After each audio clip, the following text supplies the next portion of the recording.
में जो जबान है जरूरत से ज्यादा लंबी है, उसे काट के छोटी करनी पड़ेगी। मेरी जबान काटने से पहले मेरे हाथ की लंबाई तो देख ले।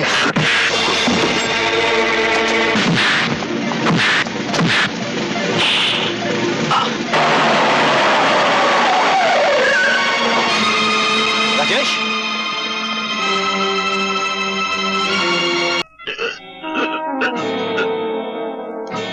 तुमने मेरी एक आंख फोड़ी है ठाकुर।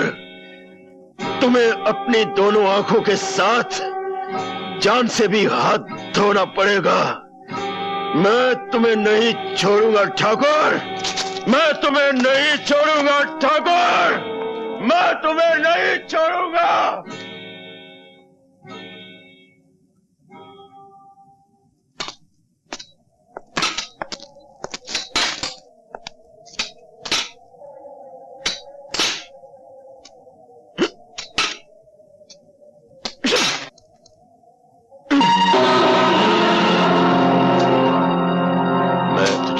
छोड़ूंगा ठाकुर, तूने मेरी एक आंख फोड़ी है, तुझे दोनों आंखों के साथ साथ जान से भी हाथ धोना पड़ेगा। नहीं छोड़ूंगा ठाकुर, नहीं छोड़ूंगा, नहीं छोड़ूंगा। ये क्या, मंदिर नहीं जाना?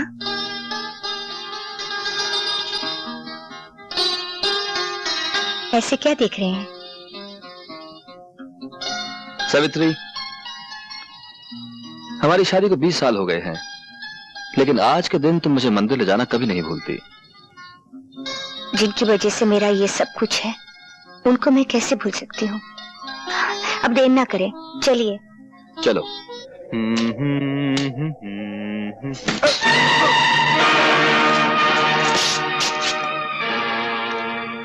आज तुमने टांग अड़ाई है 144, फिर ना अड़ाना कभी, नहीं तो उसे काट कर तुम्हारी गर्दन के साथ बांध दूंगा। तूने भी आज जबान लड़ाई है छोकरे, दोबारा नहीं लड़ाना, वरना इसे जबाड़े में से निकालकर चील और कौवों को डाल दूंगा। हाँ। तुम जानते नहीं, मेरा नाम शक्ति सिंह है, और शक्ति सिंह जिस जेल में जाता है, वहां का जेलर या तो इस्तीफा दे देता है या किसी दूसरी जेल में तबादला करवा लेता है। हमारा रिकॉर्ड भी कुछ तुमसे बुरा नहीं है। हम भी जिस जेल में जाते हैं, जेलर की हुकूमत सिर्फ जेल के दफ्तर में होती है। जेल के अंदर हुकूमत शमशेरा की चलती है।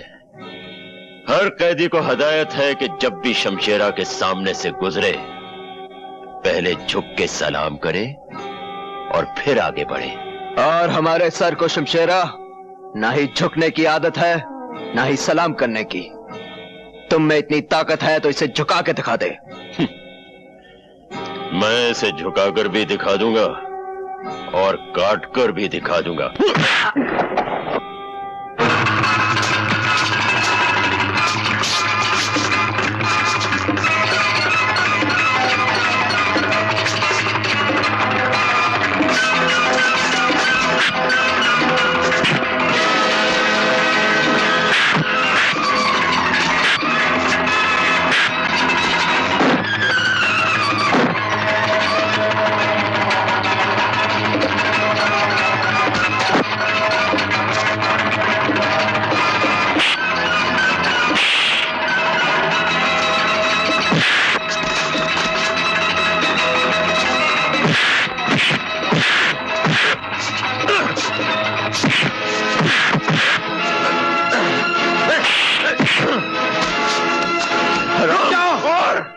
शमशेरा, शमशेरा, तुम 7 साल के लिए जेल में आए थे, लेकिन इन्हीं खूनी उबालों की वजह से तुम्हारी सजा 7 साल से बढ़कर 14 साल हो गई, और फिर 14 साल से 21 साल। कल तुम्हारी रिहाई का दिन है, कहीं ऐसा ना हो कि रिहाई का मुंह देखने के लिए फिर तुम्हें बरसों लग जाए। शमशेरा ने पहली बार अकल की बात सुन भी ली और मान भी ली। नौजवान जाओ, तुम्हारी किस्मत अच्छी है।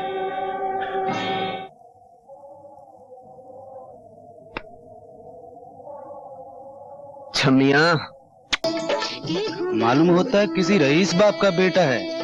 इसका बाप नया नया मरा है। मरा नहीं, अभी जिंदा है।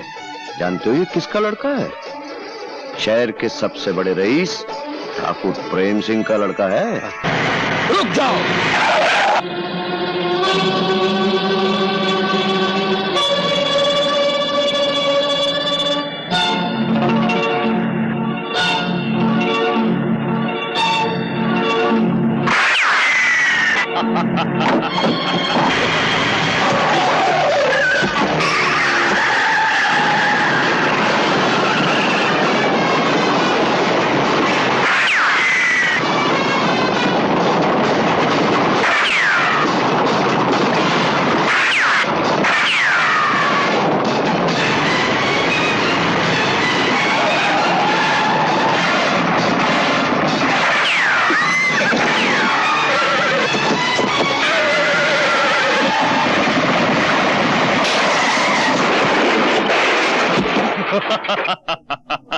ले चलो।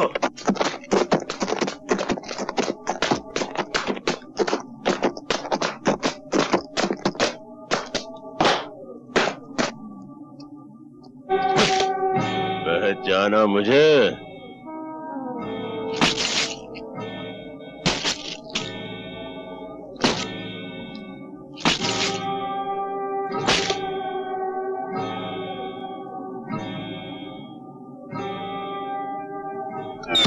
अपनी मौत को सामने देखकर भी नहीं पहचानते? शेरा,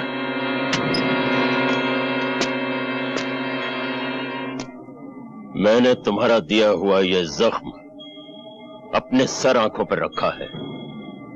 बरसों जेल में पत्थर तोड़े हैं ताकि जिस दिन तुमसे मुलाकात हो तुम्हारा हिसाब चुकता कर सको। आज वो दिन आ गया है ठाकुर। इसे पहचानते हो?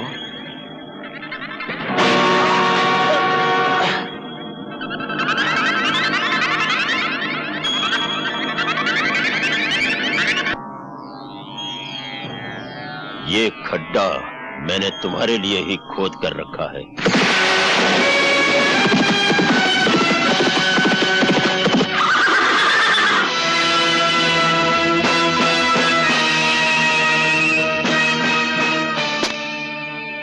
जो दूसरों के लिए खड्डा खोदता है वो खुद उसी में आकर गिरता है।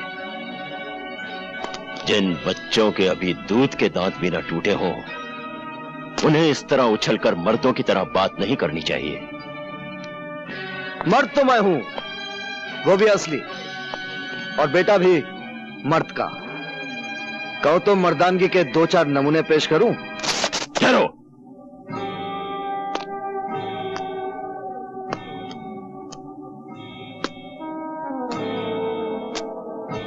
लगता है कि तुम्हें पहले कहीं देखा है। हाँ, जरूर देखा होगा।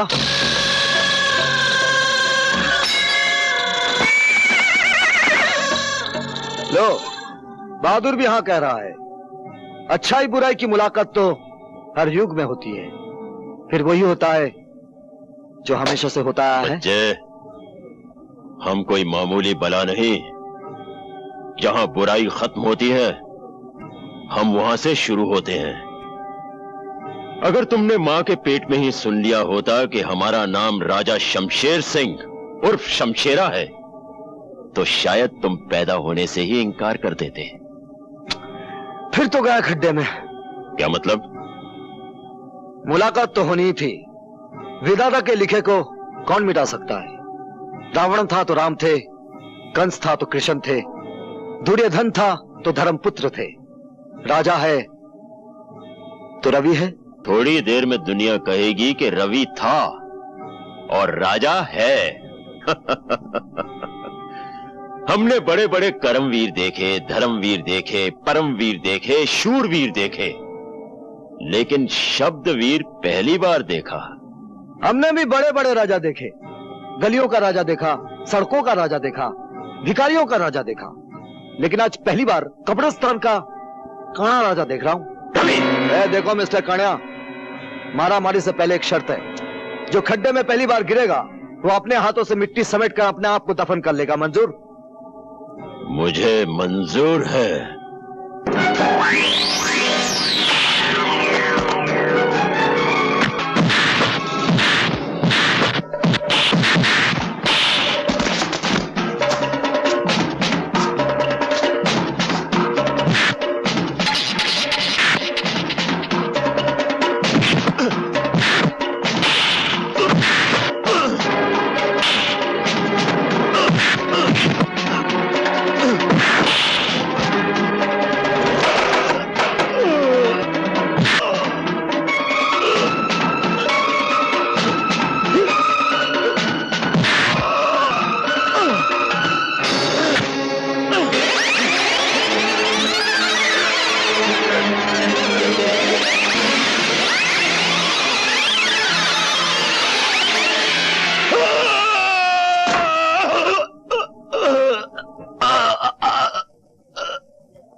जो दूसरों के लिए खड्डा खोदता है वो खुद उसी में गिरता है। चल डाल मिट्टी। बेटा, इसे माफ कर दो। चल, आज तुझे माफ किया। ये तेरी पहली गलती थी। और एक बात सुन ले, अगर बुराई तेरा कर्म है तो अच्छाई मेरा परम धर्म है।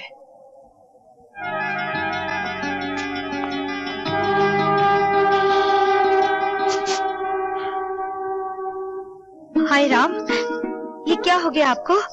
कैसे हुआ ये सब? जिंदा पहुंच गया तुम्हारे पास। भगवान का शुक्र करो सावित्री। शमशेरा तो आ ही गया था आज, अपनी आंख का मेरी जान से बदला चुकाने। मुझे मारने से पहले एक नौजवान कहीं से आ गया और उसने तुम्हारी मांग का सिंदूर मिटने से बचा लिया। कहाँ है वो नौजवान?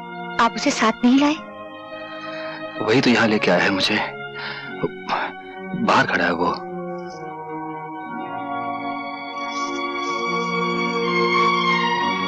भगवान तुम्हें बहुत कामयाबी दे बेटा। मैं तुम्हारी झोली सोने चांदी से भर दूंगी। तुमने मुझ पर इतना बड़ा उपकार किया है कि... जो मैंने किया है वो उपकार नहीं था, वो मेरा धर्म था। और धर्म अपना इनाम खुद होता है। उसे सोने चांदी के तराजू में तोलकर मुझे शर्मिंदा ना कीजिए।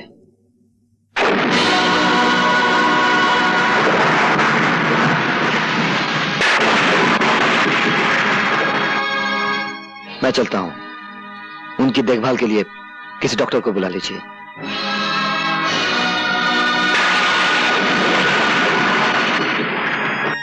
डॉक्टर साहब का बहुत खतरनाक एक्सीडेंट हुआ है, आप उनसे नहीं मिल सकती। मेरा मिलना उनसे बहुत जरूरी है। लेकिन आप समझते क्यों नहीं? उनकी जिंदगी और मौत का सवाल है। मेरी भी जिंदगी और मौत का सवाल है। सुनिए सुनिए।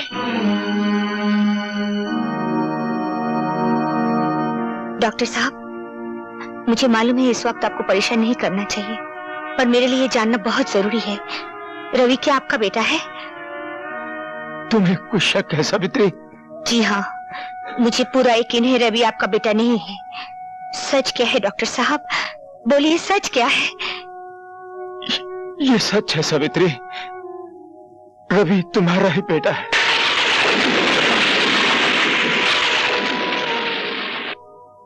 मगर अब इस सच्चाई को मेरे साथ ही मर जाने दो, नहीं तो तुम्हारे हरे भरे घर में आग लग सकती है।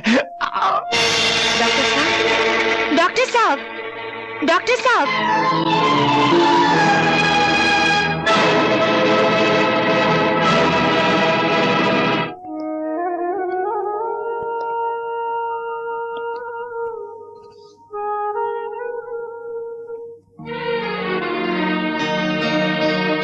माँ के बाद आप ही मेरे सब कुछ थे। हम मुझे छोड़कर चले गए। मैं अनाथ हो गया पिताजी, मैं अनाथ हो गया।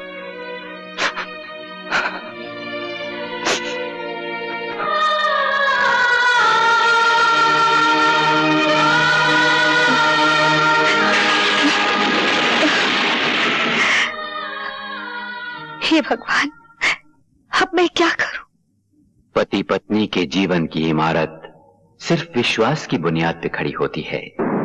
सावित्री, जिस दिन प्रेम को पता चल गया कि तुम उसके विश्वास की आंखों में धूल झोंकती रही हो, तो इस इमारत को गिरने से कौन बचा सकेगा?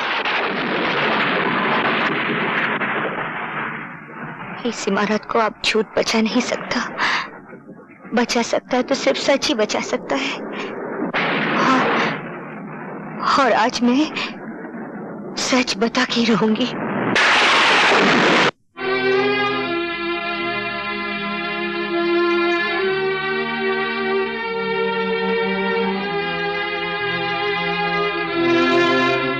क्या बात है सावित्री? बात कुछ ऐसी है जो मैं ना कह सकी तो मेरा दिल अंदर ही अंदर घुट कर मर जाएगा। मैं आपसे सब... मैं जानता हूं तुम क्या कहना चाहती हो। मैंने तुम्हारी आंखों में तुम्हारे दिल की कहानी पढ़ ली है। तुम अपने बेटे के बारे में बात करना चाहती हो ना? हाँ, आपको कैसे मालूम कि मैं अपने बेटे के बारे में बात करना चाहती हूँ? सावित्री, मैंने जिंदगी के कितने साल गुजारे हैं तुम्हारे साथ, दुख सुख बांटे हैं। तुम्हारी जिंदगी का ऐसा कौन सा कोना है जो मुझसे छुपा है एक कोना जिसमें आज तक अपने... मैं वो कोना भी जानता हूं। उसका नाम है रवि। रवि? क्या बताया रवि ने आपको? उसने बताया कि तुम डॉक्टर को मिलने गई थी। डॉक्टर ने तुमसे कुछ कहा और दम तोड़ दिया। वो बिलक बिलक कर रोने लगा और तुमने उसके सर पे अपना हाथ रख दिया। और क्या कहा रवि ने?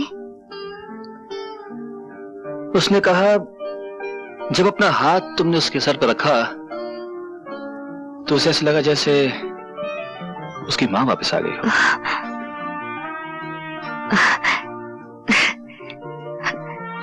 बेचारा, उसने मां को जाना ही नहीं, फिर भी मां से कितना प्यार करता है। डॉक्टर साहब के चले जाने के बाद वो अकेला हो गया है। मैंने उससे कहा वो हमारे घर आ जाए। मुझे विश्वास है तुम उसे मां का प्यार दोगी। मैं उसे घर ले आऊं? हाँ, घर? नहीं। क्यों, क्या बात है? मेरा मतलब है कि मैं... तुम राजेश के बारे में सोच रही हो? कहीं वो सोचेगा कि उसका हक बांटने वाला कोई आ गया। कोई बात नहीं, रवि हमारे गेस्ट हाउस में ठहर जाएगा, ठीक है? सावित्री, जवान बेटा बाप का बाजू होता है, ये मुझे रवि के आने के बाद ही पता लगा है। वो कैसे?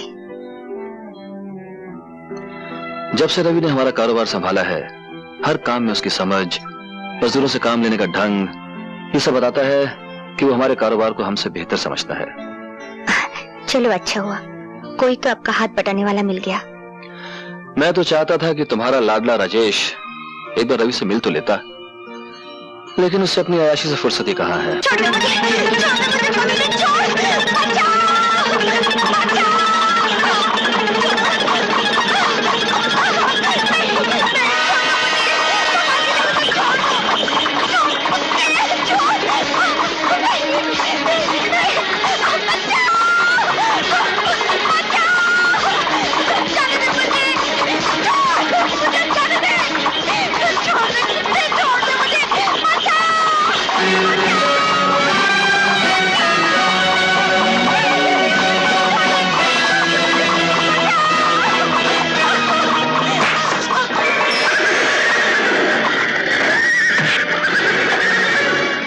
कौन हो तुम जो मेरे और मेरे शिकार के बीच में आके खड़े हो गए हो?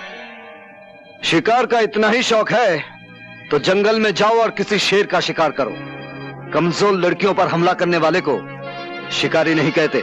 मालूम होता तुम्हारे मुंह। राजेश, ये क्या हो रहा है? बेटे, यही हो रवि है, उस दिन जिसने शमशेरा से तेरे पिता की जान बचाई और अब हमारे कारोबार में इनका हाथ बटा रहा है। तो यूं कहो माँ कि ये हमारा नया नौकर है जो हमारे टुकड़ों पर पलकर अपनी औकात भूल रहा। राजेश, रवि, तुम बताओ क्या हुआ? आप इन्हीं से पूछ लीजिए।